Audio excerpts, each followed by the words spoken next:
It flexes, it extends. That's it. And the ankle does plantar flexion and dorsiflexion. Foot goes down, foot goes up. Plantar flexion, plantar dorsiflexion. And you would do that bilaterally. And now you assess the range of motion of the ankle. So now we've already finished up now with color, sizes, and deformity of joints. We palpated our joints. We've done range of motion on the joint. Okay, so I'm going to have you write down those joints if those are the ones you want to use. If you want to use other ones, by all means, use whatever joints you want to demonstrate back. I'm just trying to give you the most, probably the easiest and very important joints to assess. Okay, next I'm going to go for muscle strength testing. And there's many ways to do it. And I don't know how many of you watched the video in ATI. A lot of my day students did not. But I'm going to review it again tonight. But when you do for muscle strength testing, upper and lower extremities, that's it. Anne-Marie's got it. I suggest you just have your client go like this. They're able to raise their arms against gravity, and you're going to give them counter pressure. You pull back, I'm going to pull back on you. Come back, I'm going to give you counter pressure. They have strength in both their upper extremities. How do you document that? And remember, muscle strength testing 5. Thanks, Jesse. It's a 5. So full strength against resistance, and that is documented as a 5. Okay? Lower extremities, all you're going to do is you're going to take your hands and you're going to put them against the shin, and you're going to say, push your legs towards me, and they're going to kick forward, and you're going to resist back, and then you're going to pull as they pull back, and that'd be strength of 5 on the lower extremity. Okay, so muscle strength 5, upper and lower extremities. You can also, in the upper extremities, put your fingers out like this and ask your client, sometimes if I want to compare, grab my fingers with both your hands and just squeeze them as tight as you can. And if you want to know, especially with some of your stroke patients, what their deficit is, that is a good way of testing that. Okay? You could also, sometimes I walk in and just shake both my hands at one time, right to right, left to left, and that also gives me that comparison. Okay, so now I've tested muscle strength. Something that you won't have to demonstrate back that's in your lab packet, so I just want to make sure you understand it, is the straight leg raising or the Lesage test. And with the Lesage test, this is a test for what's called a herniated disc or herniated nucleus pulposus. And when the disc herniates, the nerves are compressed and it causes pain, sciatica pain in the back and down the leg. Your patients come in with that type of pain down the leg, and you use the straight leg raising test or the Lesage test to differentiate between a herniated disc and muscle pain. And all you're going to do is ask your client to lift their leg, or you're going to actually lift their leg. They don't have to do it themselves. You lift their leg and dorsiflex their foot. And if they have the herniated disc, what it will do is it will replicate the pain. Okay, so it'll replicate the pain. That is a positive Lesage test. Negative would be it did not replicate the pain, and I'm going to do further testing and referring because maybe this is deep muscle, something with the muscle. Okay, and the last thing that we have in our packet here that I want you to be familiar with is the Morse-Fall scale. Does anybody remember the components of a Morse-Fall scale? Just name them out. Polypharmacy, IV, fall within the last year. What's the last one? Who's talking? I can't tell. Henry. Oh, it is you? Oh, okay. Yeah. Okay, so polypharmacy, it's interesting. Polypharmacy is not part of the Morse-Fall scale, but I'm glad you said that because that's part of the Hendricks-Fall scale, the Hendricks 2. But I think that you can't limit your falls to the Morse-Fall scale, and I'm so glad you said that. So it's history of falling, It's dual diagnosis, so secondary diagnosis, excellent. It's use of an ambulatory aid. It's your gait and transferring ability, and it's also your mental status. Do you have the ability to know your limitations? Is it an IV lock too, or no? IV lock would be your sixth one. So if you have an IV or a heparin lock, the heparin lock would be just an IV that's the cannula is inserted, but without the IV. Just think about it. It's usually in the hand or the forearm, and it actually limits the use of one of the extremities. And so whenever you don't have that balance, you're at a higher risk of falling. The only reason I say, Anne-Marie, is I think you have to know the Morse fall scale, but I think you have to use common sense. And I like to tell this story only because it's a patient sits near and dear in my heart. I have to tell you, it was a couple of years ago. I took care of a patient. He was in hospice. And I want you to think about this. This was a 78-year-old male that had never been married, that lived independently all his life. He had very little family. And he lived in an independent living facility where he had his own condo. And he did quite well, but he had severe coronary artery disease. And at one point, the doctor said, we're going to have to put you in the hospital and work you up to see if we can't get this under control. He had an exacerbation of his coronary artery disease. And if any of you have seen clients, older adults, when they leave their familiar surroundings, such as the nursing home or the long-term care facility, normally what happens is their period of time that they're in the acute care setting, when they return, they are really debilitated. They really take a different turn. And it's number one, being outside of their familiar setting. And number two, acute care is all for cure and treat your disease. For long-term care, we're working at getting our patients up, keeping them moving. And the patients come back really decompensated. They do. So he was in the hospital for 2 weeks because he had this coronary artery disease. And during that time, he didn't do well. And they finally said, no, you have to be in hospice. And he accepted hospice because there was no more medications they could give him. But they went to arrange for him to be discharged to from the hospital when he was stable. And the long-term care facility said where he was going to, it's actually not long-term care, it was assisted living, said, you know what, you no longer meet our qualifications to live in this facility. And told him that he no longer could return to his home. So he had just a couple of days to find a place to live. They found him a long-term care facility, not by his home, not by any friends. It was the best they could do with what he had. He couldn't afford a caregiver, or he could have stayed in his home. And he was transferred on the weekend to long-term care. I was called in as the nurse to see him as he was being admitted to our program.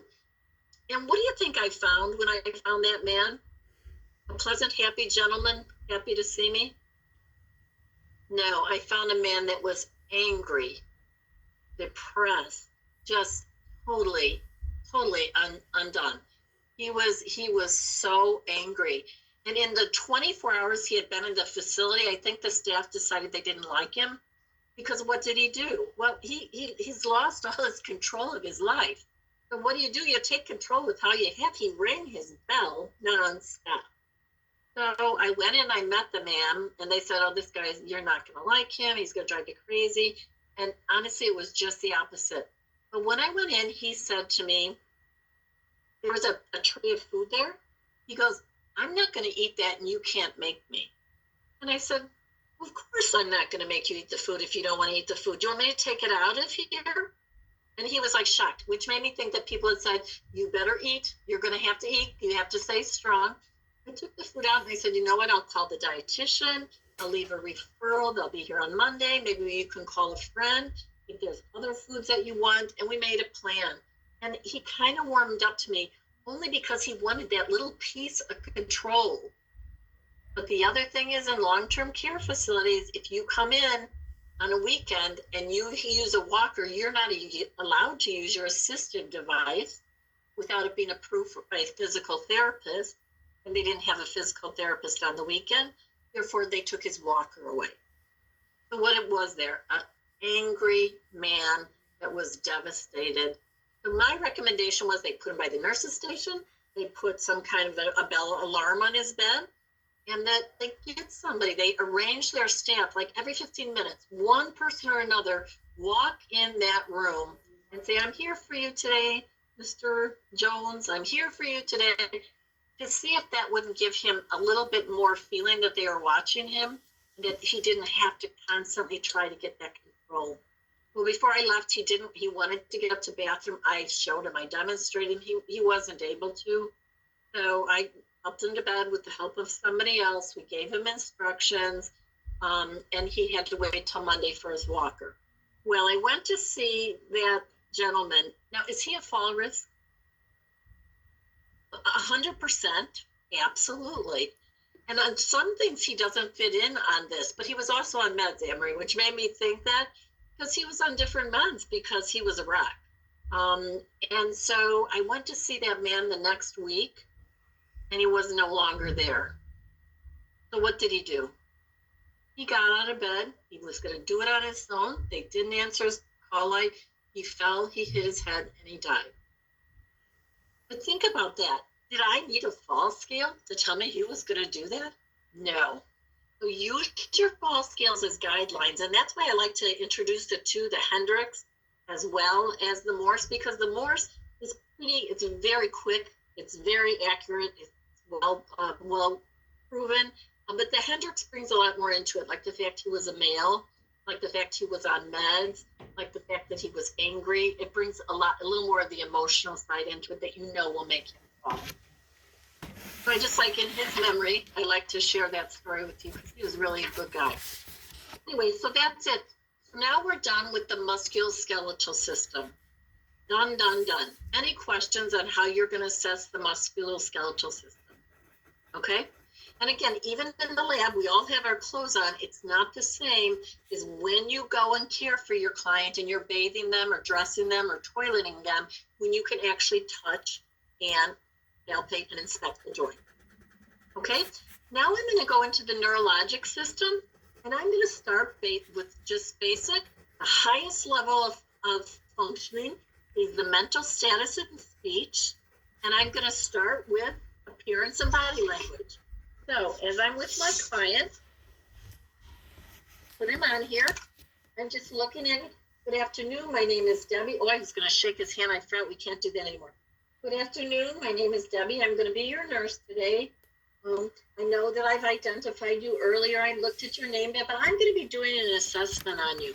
While I'm talking to him, I'm doing the very first thing you do in mental status and speech. And I'm seeing, is he sitting comfortably? Does he show me any signs of distress? Is he well-groomed? What about the facial expression? Is it benign? Does he look tense or angry? Is he making eye contact with me, which he is? And is he speaking appropriately and dressed appropriately? Yes, I've just completed my first one, just walking in and just introducing myself. Now, the next step of this is the ability to follow direction. And on the MMSE, we do ability, or the MSE, to follow directions. Their recommendation is to ask your client to do a 3-part task. 3-part task would be, I'm going to put a paper in front of you, pick up the paper, fold it in half, and set it on the floor. Are you able to do that now that I've given you direction? If they can pick up the paper, fold it in half, set it on the floor, they now have shown me they have the ability to follow a 3-part task. If you are feeding your client, you might just want to say, can you put cream in your coffee, pick up your spoon and stir? That's another 3-part task. So any 3 parts, give them 3 sets of directions and see if they can follow through. And that's how we assess for mental status and speech. That's how we assess for I'm getting old here, ability to follow direction. And what the client is the ability to follow a 3-part task. Next, I'm going to do speech and language. And speech and language is simply, I'm standing, I'm talking, how are you today? I'm greeting my client. Nice to see you. What brings you here today? And when I'm talking to my client, I'm actually listening to a speech. And the speech should be articulate rather than slurred. And then language would be language is appropriate to the situation we're in. Okay, I've assessed for speeches and language. Speech is articulate and language is appropriate to the conversation.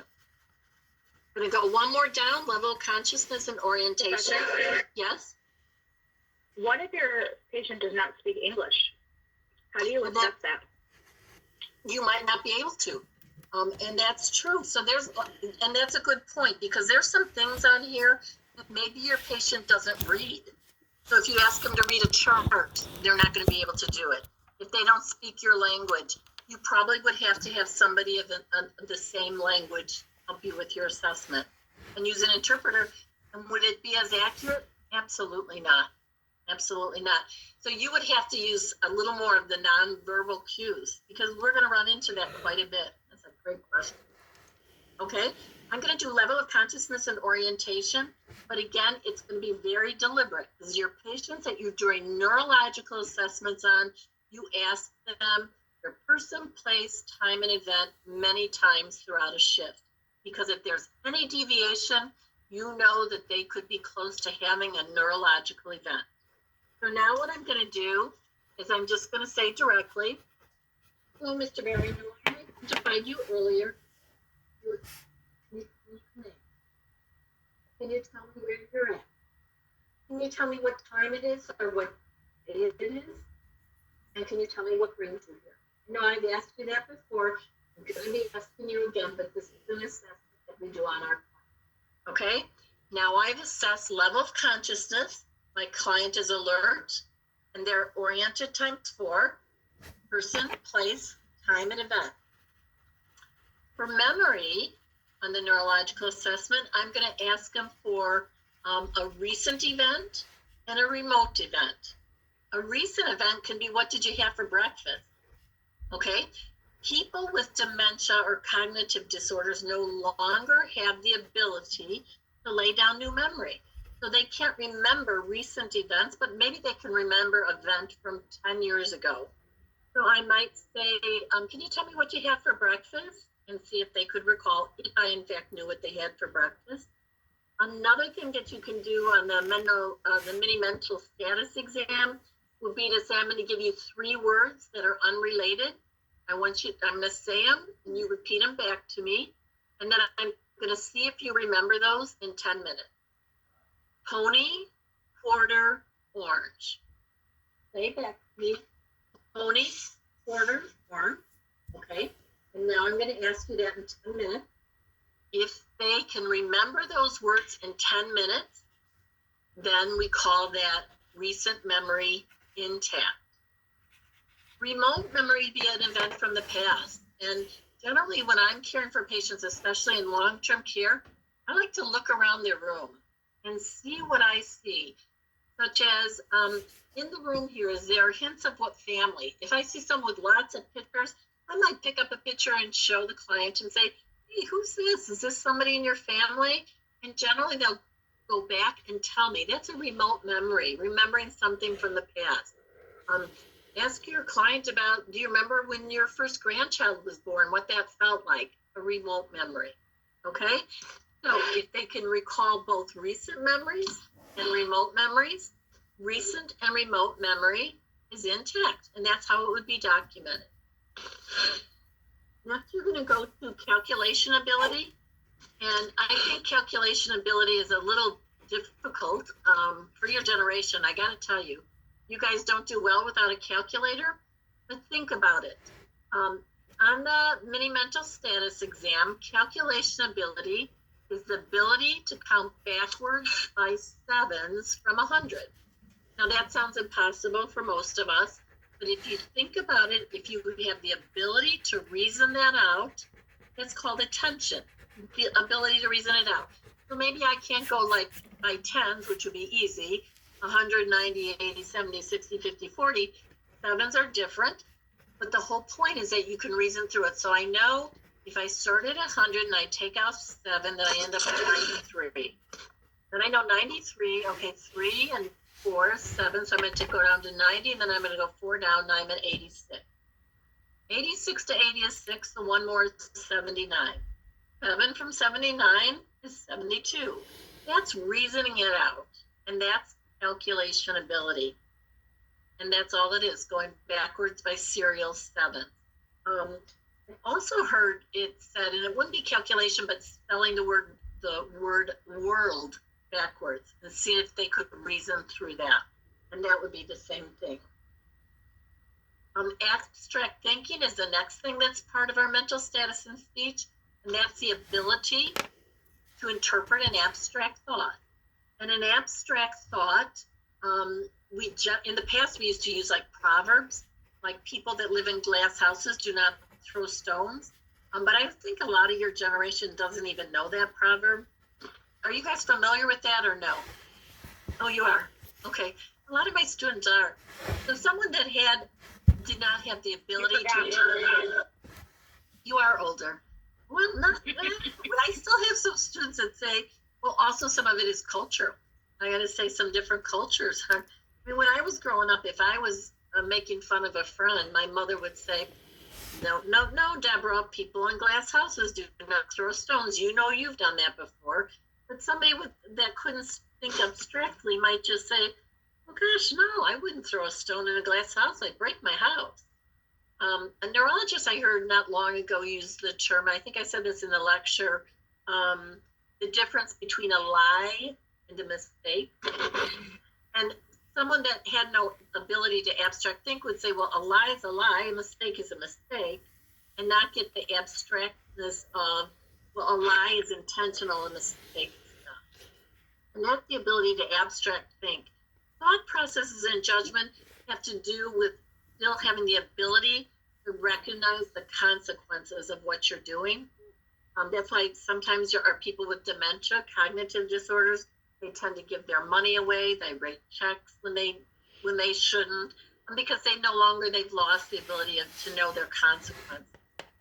And then last is just mood and emotional state. I'm just going to assess my patient for any anxiety, any fear. Are they relaxed, and how are they responding back to me?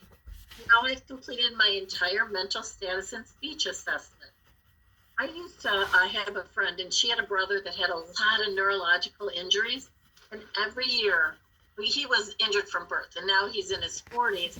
But every year he went to the neurologist, and the nurse practitioner went down the line and just through all of this. And I always wished I had a tape of that, because it was really interesting okay? So that's it. I'm going to go to stair step 2, and that's my cranial nerve. And I'm going to assess all my cranial nerves, and I'm just going to do them one by one to show you how quickly you can do it. Okay? So cranial nerves. Next, Mr. Bear, I'm going to be asking you a few things. And first of all, I'm going to ask you to close your eyes.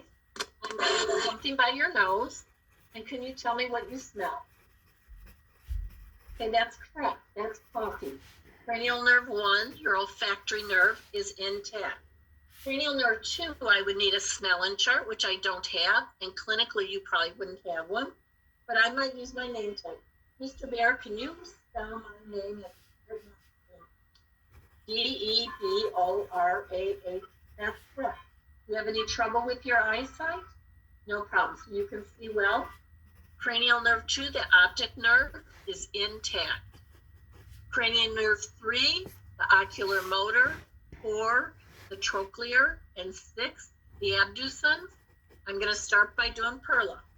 I want you just to look right at me, right at my forehead here. I'm going to put light in your eyes, and you're just face up. First, I'm going to look at your eyes. I see that your pupils are equal and round. I'm going to put a light on. They contract to light directly and consensually. And now I'm going to ask you just to watch my pen light as it comes in. The eyes converge as the pupils constrict. I'm going to do one more test. I just want you to follow my pen with your finger. I'm going to move it in 6 directions. Just look and follow it with me. Superior, lateral, inferior, lateral, superior. My clients had Perla and was able to follow the pen light with eyes in alignment and parallel in 6 fields. My client has cranial nerves 3, 4, and 6 are intact. Next, I'm going to ask you to close your eyes, and I'm going to touch you with your face, and I want you to tell me where you're feeling it. That's correct. That's the forehead. That's the left cheek, the nose, the chin, the right cheek. Okay, so sensory for cranial nerve 5, the trigeminal nerve is intact. Now I'm going to test for the motor function, and I'm going to palpate the jaws. I'm going to ask them to open and close their mouth and clench their teeth. No pain, even movement, strength in the muscles.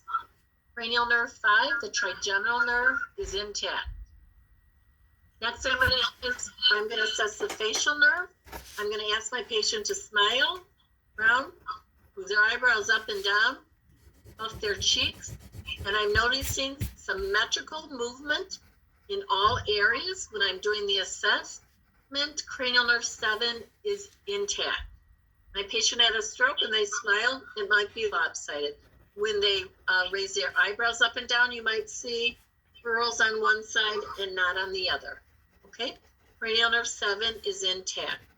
Cranial nerve 8, I'm just going to ask you to repeat what I said. I'm going to cover the up here. Correct, pizza. Correct. Cranial nerve 8 is intact, though I should have been standing behind the bear. Okay, 9 and 10 are always assessed together. 9, I'm going to ask my patient to dry swallow. Just swallow, and you're going to watch the movement of them swallowing, and they're not choking. And I'm going to take my pen light and open your mouth and say, ah. And I'm looking, and as they phonate, the uvula rises and falls in the midline. So cranial nerves 9 and 10 are intact. If my patient had a stroke, when they said, ah, the uvula might have gone to the right or the left side. It would not have stayed midline. So that's cranial nerves 9 and 10 are intact. Cranial nerve 11, I'm just going to put my hands on your shoulders and I'm going to push down as you shrug your shoulders. Ability to shrug the shoulders against resistance. My client can do it. Now move your face from side to side as I resist you. Cranial nerve 11, spinal accessory nerve is intact. Cranial nerve 12, I'm going to ask you to stick out your tongue. Move it side to side. The tongue protrudes midline. And move it side to side. Cranial nerve 12 is intact.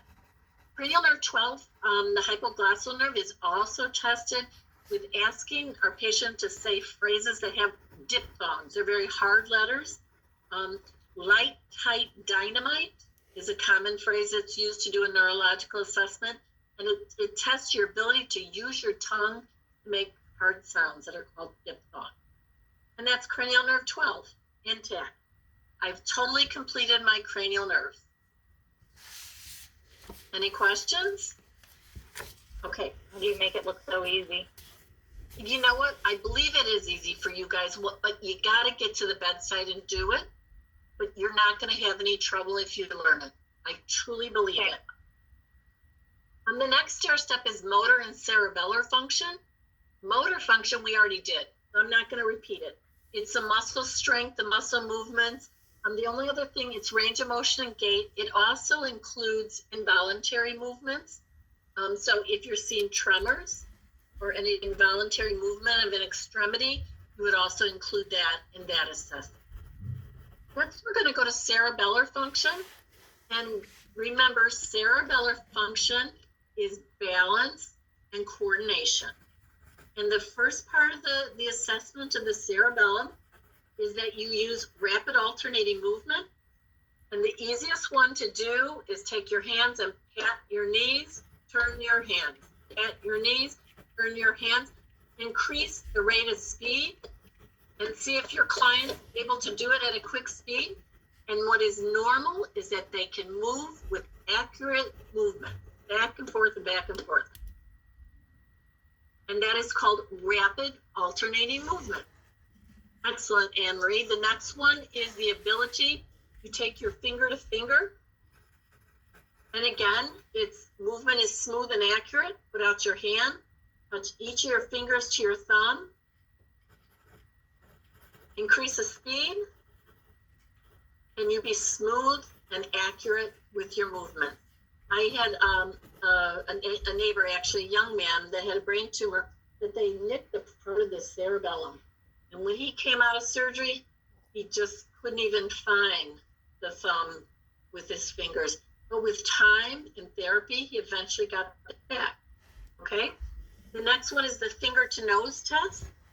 And with finger to nose test, I'm going to say, touch my finger, touch your nose. Touch my finger, touch your nose. Touch my finger. And I'm going to move my finger to different fields as they touch my finger, touch my nose, touch my finger, touch my nose. And I'm going to point that out in the ATI video. And we're going to look at that lastly. The last is the heel to shin test, or the next, not the last. And the heel to shin is basically just the ability, and you can do this on someone in bed. They don't have to have balance. It's not a balance test. This is a coordination test. When you pick up your foot, put it on your opposite shin, move it down in a straight line. You pick up the other foot, your heel on the shin, move it down in a straight line. And that's the heel to shin test. And again, that's if they can do smooth and accurate movement, that they can locate the shin and move it down in a straight line. The next one is tandem walking, and I'm just going to narrate through that in the video. I'm not going to try it in the hallway here. But with tandem walking, it's just like with gait. You're taking away that normal length of your steps and shortening them up, and then telling the client they can't use their hand. And it is a test for balance, coordination. And the last is Romberg. With Romberg, I'm going to tell my client, I want you to stand, arms by your side, close your eyes. I want you to maintain that. The client can maintain with just a slight swaying for 30 to 40 seconds. That's a negative Romberg. If the client starts to fall and moves, that's a positive Romberg. Okay, so that's the ability to balance without the visual perception or the use of your arm. And that is the Romberg test. That is it for cerebellar. So now we've completed motor and cerebellar function, and we're ready to go on to sensory.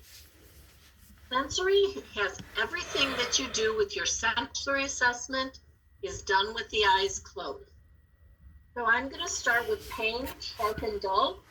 I'm going to take my tongue blade and I touch my client in different areas, and I'm going to say, tell me if you're feeling sharp or if you're feeling dull.